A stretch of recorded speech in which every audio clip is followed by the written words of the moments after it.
First advance structure. तो क्या हुआ, मैं सब कुछ संभाल लूंगा। तो क्या हुआ अगर वो शादीशुदा है? तो क्या हुआ वो कुछ गलत नहीं कर रहा है। गाइज, इस प्रकार के सेंटेंसेस को हम हिंदी में तो बड़ी आसानी से बोल लेते हैं, बट इसे इंग्लिश में कैसे कहेंगे क्या आपको पता है गाइज? अगर आपको नहीं पता तो आप बिल्कुल भी टेंशन मत लीजिए, क्योंकि आज के इस वीडियो में हम इन सेंटेंसेस को इंग्लिश में सीखेंगे। इस प्रकार के सेंटेंसेस में आपने नोटिस किए होंगे एक चीज कॉमन है, वो है तो क्या हुआ। चलिए सबसे पहले इसके इंग्लिश जान लेते हैं। इसे हम इंग्लिश में कहते हैं सो व्हाट। So what. चलिए इसका कंप्लीट स्ट्रक्चर देख लेते हैं। स्ट्रक्चर में पहले आपको यूज कर देनी है सो व्हाट, इसके बाद एक छोटा सा कॉमा यूज कर देनी है, इसके बाद आपको यूज कर देनी है कंप्लीट सेंटेंस जो आप बोलना चाहते हैं। चलिए कुछ एग्जांपल्स लेते हैं ताकि आपको ये स्ट्रक्चर और भी अच्छे से क्लियर हो जाए। तो क्या हुआ, एक और खा लो। So what, eat one more. So what, eat one more. तो क्या हुआ, मैं सब कुछ संभाल लूंगा। So what, I will handle everything. So what? I will handle everything. तो क्या हुआ अगर वो शादीशुदा है? So what if she is married?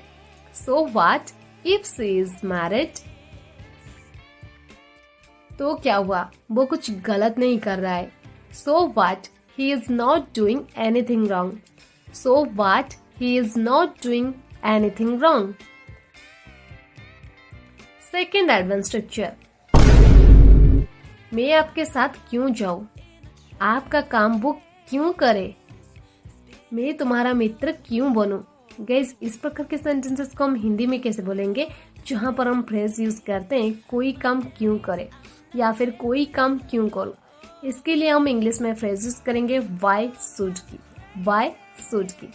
चलिए इसका कंप्लीट स्ट्रक्चर देख लेते हैं। स्ट्रक्चर में पहले आपको यूज करनी है वाई शुड, इसके बाद कंप्लीट सेंटेंस जो आप बोलना चाहते हैं। चलिए कुछ एग्जांपल्स लेते हैं ताकि आपको ये स्ट्रक्चर और भी से क्लियर हो जाए। मैं आपके पैसे क्यों खर्च करूं?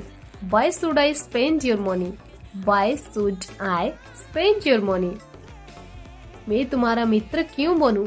Why should I be your friend.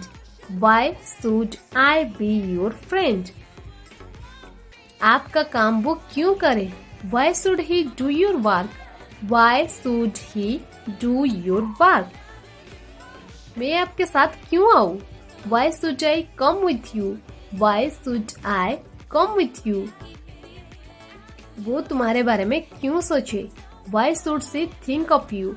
Why should she think of you? वो तुम्हारे साथ कॉलेज क्यों जाए? Why should he go to college with you? Why should he go to college with you?